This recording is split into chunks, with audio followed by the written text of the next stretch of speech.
Hello everyone, this is Darren from NEXpool. Today I'm going to show you how you can contribute to a pool. As a contributor, you can either contribute to a private or public pool. Public pools can be found on the home page. For private pools, you will have to get the pool address from the pool master. Assuming that we have gotten the private pool address, we will enter it here.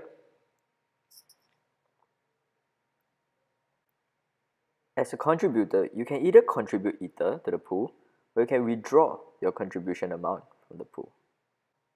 So let us contribute 1 Ether to this pool. Again, we will use MetaMask, and we will sign off the transaction. And once the transaction is confirmed, you will see this message. Head back to the dashboard, and you can verify the amount of Ether you have contributed. Now that you are done with contributing, sit back, relax, and wait for the pool master to distribute the tokens. And this is how you can contribute to a pool on NEXpool. Till next time.